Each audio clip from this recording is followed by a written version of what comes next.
Assalamualaikum warahmatullahi wabarakatuh. Alhamdulillah hamdan katsiran thayyiban mubarakan fih kama yuhibbu rabbuna wa yarda. Asyhadu an la ilaha illallah wahdahu la syarikalah wa asyhadu anna Muhammadan abduhu wa rasuluh. Amma ba'du. Alhamdulillah, kita bersyukur kepada Allah Subhanahu wa taala. Allah masih melimpahkan nikmat-Nya untuk kita. Nikmat kesehatan, nikmat iman, nikmat Islam. Dan dengan nikmat tersebut kita masih bisa mengerjakan perintah-perintah Allah, ketaatan kepada Allah. Di antaranya yaitu melaksanakan sholat subuh berjamaah. Kemudian kita lanjutkan dengan majelis ilmu. Kemudian salawat serta salam semoga selalu tercurahkan untuk junjungan kita, panutan kita, suri tauladan kita, yakninya Nabi Muhammad sallallahu alaihi wasallam, dengan mengucapkan Allahumma salli wa sallim wa barik ala Muhammadin wa ala alihi wa ashabihi ajma'in wa man tabi'ahum bi ihsan ila yaumiddin. Mudah-mudahan salawat kita bersambung kepada keluarga Nabi, para sahabat Nabi, dan juga kepada orang-orang yang mengikuti sunnah-sunnah Nabi sampai hari kiamat kelak. Bapak Ibu kaum muslimin, kaum muslimat, jamaah salat subuh yang dirahmati Allah Subhanahu wa taala.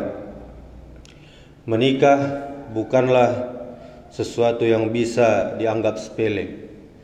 Pernikahan yang sah menurut pemerintah belum tentu sah menurut Islam. Ijab qabul baru bisa dikatakan sah apabila semua syarat, semua rukun nikahnya terpenuhi. Syarat bagi kedua mempelai, syarat bagi wali nikah, syarat bagi saksi, dan lain-lainnya. Semua ini termasuk yang menentukan sah atau tidaknya sebuah pernikahan. Seandainya syarat kedua mempelai sudah terpenuhi, kemudian syarat saksi terpenuhi, ijab qabulnya sah, yang biasa timbul masalahnya adalah di pihak wali nikah, khususnya bagi anak wanita yang dilahirkan di luar nikah, dengan kata lain anak zina. Dalam penjelasan Imam Ibn Rushd dalam kitabnya Bidayatul Mujtahid, mayoritas ulama sepakat bahwa anak hasil zina tidak bersambung nasabnya kepada ayahnya, kecuali hal tersebut terjadi pada masa jahiliyah atau sebelum Islam. Sebagaimana penuturan Khalifah Umar bin Khattab radhiyallahu anhu. Meski terjadi perbedaan pendapat mengenai hal ini di antaranya para sahabat, yaitu pendapat Imam Ibn Rushd tadi. Bapak Ibu kaum muslimin, kaum muslimat, jamaah yang dirahmati Allah Subhanahu wa taala. Kesepakatan ulama tentunya berimplikasi kepada hilangnya nasab anak perempuan dari jalur ayahnya. Sedangkan nasabnya hanya dapat tersambung kepada ibunya saja dan juga keluarga ibunya. Di sisi lain, di dalam ajaran Islam, seorang perempuan tidak bisa menjadi wali nikah. Maka tidak bisa ibunya menjadi wali nikah bagi dia nanti. Sebagaimana tidak sahnya perwalian perempuan yang dikutip oleh Imam An-Nawawi dalam kitab Al-Majmu' dan juga diriwayatkan oleh Imam Ibnu Majah. Seorang wanita tidak boleh menikahkan wanita, dan seorang wanita tidak boleh menikahkan dirinya sendiri. Sesungguhnya pezinalah yang menikahkan dirinya sendiri. Hadis riwayat Ibnu Majah. Kemudian di dalam kompilasi hukum Islam pasal 186 menyebutkan anak yang lahir di luar perkawinan hanya mempunyai hubungan saling mewarisi dengan ibunya dan keluarga dari pihak ibunya. Jadi wali nikah bagi anak perempuan yang lahir di luar perkawinan yang sah adalah hakim atau pejabat hukum yang ditunjuk oleh Kementerian Agama. Seandainya kedua orang tuanya tidak menyadari hal ini, tidak tahunya, tidak berilmunya, kemudian ayah biologisnya yang menjadi wali nikah, sementara pihak KUA tidak dikasih tahu, atau si ayah biologisnya tadi tidak terbuka, lantas terjadi ijab kabul dengan ayah biologisnya tadi, maka pernikahannya tidaklah sah di mata Islam. Rasulullah sallallahu alaihi wasallam bersabda, tidak ada pernikahan tanpa wali. Perempuan manapun, perawan atau janda yang menikah tanpa wali, maka nikahnya batal atau tidak sah. Hadis riwayat Ahmad. Jemaah yang dirahmati Allah Subhanahu wa taala, pada akhir zaman ini mungkin pernah terjadi pernikahan anak wanita yang dilahirkan di luar nikah dengan ayah biologisnya karena tidak sanggup menahan malu dengan keluarga besarnya, dengan sahabatnya dan tetangganya. Padahal jika si anak dinikahkan dengan wali hakim di KUA, kemudian mengadakan pesta di rumahnya atau di gedung dengan jeda waktu yang tidak terlalu lama, niscaya tidak banyak yang tahu dengan keadaan yang seperti ini. Untuk perkara ini semua, marilah kita lebih berhati-hati, karena pernikahan adalah ibadah yang paling lama. Seandainya pernikahannya tidak sah menurut hukum Islam, karena yang menjadi wali anak tersebut adalah ayah biologisnya tadi, sementara ayah biologisnya tidak berhak menjadi wali karena nasabnya terputus, maka akan menjadi masalah di kemudian hari. Allah Ta'ala berfirman di dalam Al-Quran, wa ankihul ayyama minkum was-salihina min ibadikum wa ima'ikum iyakunu fuqara'a yughnihimullahu min fadlih wallahu wasi'un alim. Dan nikahkanlah orang-orang yang masih membujang di antara kamu, dan juga orang-orang yang layak menikah dari hamba-hamba sayamu, yang laki-laki maupun perempuan. Jika mereka miskin, Allah akan memberi kemampuan kepada mereka dengan karunia Allah, dan Allah maha luas pemberiannya, dan Allah maha mengetahui. Surah An-Nur ayat 32. Bapak Ibu jamaah yang dirahmati Allah Subhanahu wa taala, sudah jelas bahwa berbuat zina adalah dosa. Bahkan menurut Al-Quran termasuk dosa besar, sebagaimana firman Allah Subhanahu wa taala dalam surah Al-Isra ayat 32, wala taqrabuz zina innahu kana fahishah wa sa'a sabila. Dan janganlah kamu dekati zina, sesungguhnya zina itu adalah suatu perbuatan keji, jelek, mungkar, dan suatu jalan yang buruk. Di dalam Islam, perbuatan zina itu selain berdosa juga termasuk perbuatan pidana yang hukumannya telah ditetapkan dalam Al-Quran, surah An-Nur ayat 2. Az-zaniyatu waz-zani fajlidu kulla wahidin minhuma mi'ata jaldati wala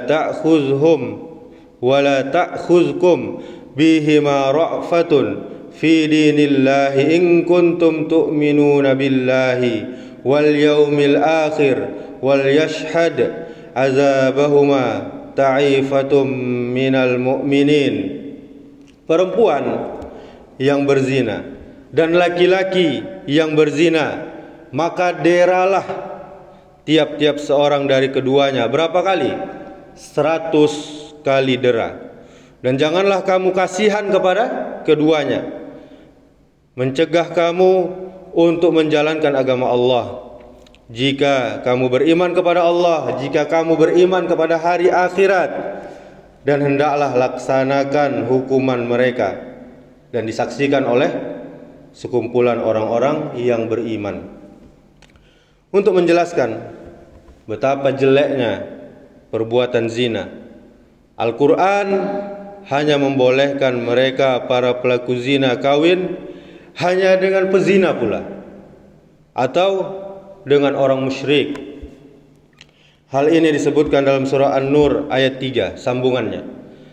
Az-zani la yankihu illa zaniyatan aw musyrikatan waz-zaniyatu la yankihuha illa zanin aw musyrik wa hurrima dzalika 'alal mu'minin. Laki-laki yang berzina tidak boleh mengawini melainkan perempuan yang berzina pula, atau perempuan yang musyrik yang menyembah pada selain Allah atau menyekutukan Allah.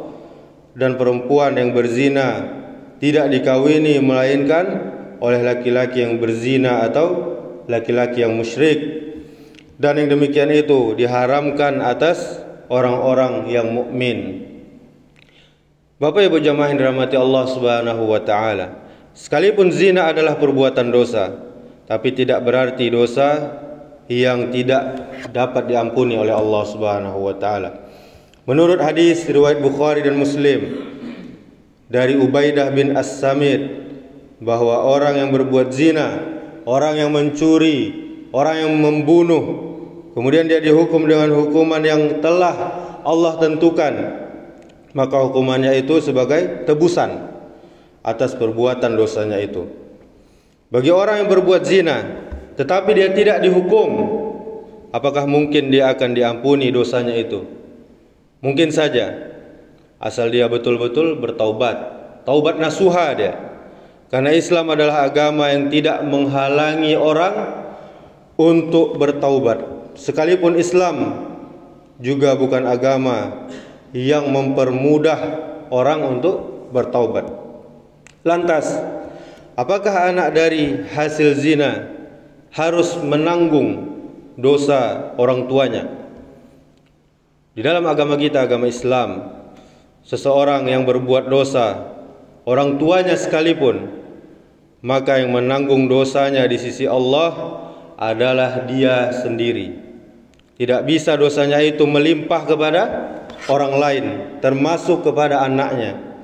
Dan pelaku itu sendirilah yang akan mempertanggungjawabkannya di hadapan Allah Subhanahu wa taala.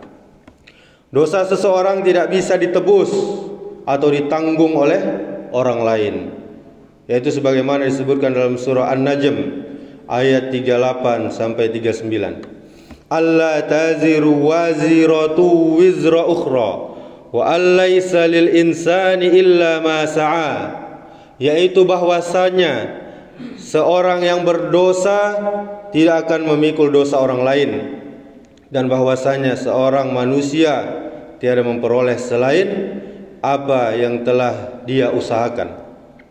Di dalam agama kita, agama Islam, juga diajarkan bahwa seorang anak tetap wajib berbakti kepada orang tuanya, baik sewaktu keduanya masih hidup di dunia maupun sudah meninggal dunia. Cara berbakti kepada orang tua yang sudah meninggal dunia di antara lain adalah si anak hendaknya menjadi anak yang soleh, waladun solihun, dan selalu berbuat baik. Kemudian juga selalu mendoakan orang tuanya, termasuk memohonkan ampunan, beristighfar dia untuk kedua orang tuanya. Maka Bapak Ibu jamaah yang dirahmati Allah Subhanahu wa taala, pacaran atau berdekatan dengan teman lawan jenis sebagai relasi yang beresiko.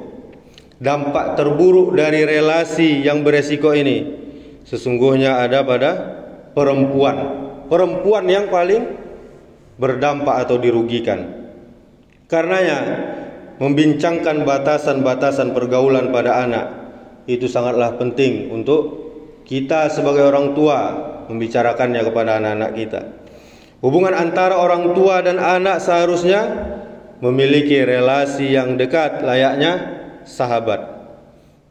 Hal tersebut akan semakin memudahkan komunikasi dalam misi menyampaikan batasan-batasan pergaulan, mengenalkan bahaya zina, memberitahu bagian fisik yang menjadi aurat, dan penghormatan terhadap tubuh diri sendiri maupun orang lain. Lantas apabila anak telah terlanjur melakukan perzinahan di luar pernikahan, pastinya dampak terburuknya terhadap anak perempuan, di mana dia akan kehilangan hak-haknya, di mana dia akan malu, kemana-mana dia akan malu, dan tentunya dia akan putus sekolahnya. Ada kisah tentang seorang perempuan yang pernah mengaku dirinya telah berzina kepada Rasulullah. Rasulullah sallallahu alaihi wasallam saat itu bersikap pasif lantaran khawatir ucapan orang tersebut tidak secara sadar atau dalam tekanan orang lain. Kemudian Rasulullah sallallahu alaihi wasallam memintanya untuk pulang. Kemudian keesokan harinya perempuan itu datang lagi dan mengaku telah hamil hasil dari perzinahan tersebut. Kemudian Rasulullah sallallahu alaihi wasallam bersabda, "Aku akan tetap menjawab tidak. Pergilah kamu sampai kamu melahirkan." Maka ketika perempuan itu telah melahirkan, dia datang lagi bersama bayinya yang dia gendong dengan sebuah kain, dan dia katakan, "Ini bayinya. Aku telah melahirkannya wahai Rasul sallallahu alaihi wasallam." Kemudian Rasulullah pun menjawab, "Pergilah dan susui bayimu sampai engkau menyapihnya." Setelah pezina itu selesai menyapih anaknya, dia kembali datang lagi kepada Rasulullah sallallahu alaihi wasallam dengan membawa anaknya tersebut dan sedang memegang roti di tangannya. Dan dia pun berkata, "Wahai Rasul sallallahu alaihi wasallam, aku telah menyapihnya dan dia telah bisa makan anak ini." Akhirnya Rasulullah sallallahu alaihi wasallam menyerahkan anak bayi tersebut kepada salah seorang sahabat. Kemudian meminta yang lain untuk membawa perempuan ini ke tempat pengeksekusian rajam. Kemudian setelah perempuan itu wafat, Rasulullah sallallahu alaihi wasallam meminta para sahabat untuk mensolatinya dan menguburnya. Apa poin dari kisah ini Bapak Ibu jamaah yang dirahmati Allah Subhanahu wa taala? Poinnya adalah Rasulullah sallallahu alaihi wasallam telah berusaha memenuhi hak-hak perempuan tersebut. Karenanya apabila kedapatan anak melakukan perbuatan zina, maka kita sebagai orang tua harus tetap memenuhi hak-haknya. Seperti pendidikan, tetap berikan dia pendidikan, tetap berikan dia kesehatan dan perlindungan. Di samping itu juga menyuruh anak agar bertaubat. Ini yang paling penting, bertaubat. Bukan malah menikahkannya, itu bukan solusi. Anak sudah berzina, sudah hamil dinikahkan, tapi tidak disuruh taubat, maka akan jadi masalah yang berkepanjangan. Kemudian bagaimana orang tua harus tetap memperhatikan kebutuhan-kebutuhan anaknya. Karena dengan hamil hasil zina, dengan zina itu sendiri, anak itu sudah merasa berdosa, dikucilkan di masyarakat, dan itu sudah tamparan tersendiri. Bila dengan taubat dan orang tua tetap tidak mau menerima anaknya, itu akan terjadi pemiskinan jika hak-haknya dihalangi. Dengan demikian, dalam rangka menutup kemungkinan terjadinya perbuatan zina yang tidak diinginkan, agar orang tua terus memantau Kita sebagai orang tua harus terus memantau pergaulan anak-anak kita, sambil kita menyampaikan tentang batasan-batasan bagaimana kita harus berhadapan dengan lawan jenis, memberikan contoh yang baik yang pastinya, dan kita harus mendukung terus sehingga anak ini bisa menjalani kehidupannya dengan baik. Sebagai kesimpulan di kajian kita kali ini, bagi anak laki-laki yang sudah dewasa, hindarilah pergaulan bebas agar tidak terjerumus ke dalam perzinahan, karena perzinahan bisa menyebabkan kehamilan, kemudian dilangsungkan pernikahan. Jika anak yang dilahirkan wanita nanti, betapa repotnya kita dalam perwalian. Belum nanti di akhirat semua orang akan dipanggil dengan bin atau binti dari bapaknya di hadapan seluruh manusia. Sementara anak kita karena lahirnya di luar nikah, maka tidak dipanggil karena nasabnya terputus. Kemudian yang kedua, bagi kita sebagai orang tua yang mempunyai anak gadis, lindungilah dan jagalah jangan sampai terjadi sesuatu pada anak gadis kita yang bisa mencoreng, mempermalukan muka kita sendiri. Jangan jadikan aib itu seperti warisan Bapak Ibu yang turun-temurun. Seperti contohnya, dulu dia adalah anak di luar nikah, sekarang anaknya juga begitu, juga lahir di luar nikah. Na'udzubillah summa na'udzubillah. Semoga Allah Subhanahu wa taala melindungi kita semuanya dari hal-hal seperti ini. Amin, Allahumma amin. Demikianlah, semoga bermanfaat. Subhanakallahumma wa bihamdika asyhadu an la ilaha illa anta astaghfiruka wa atubu ilaik. Wassalamualaikum warahmatullahi wabarakatuh.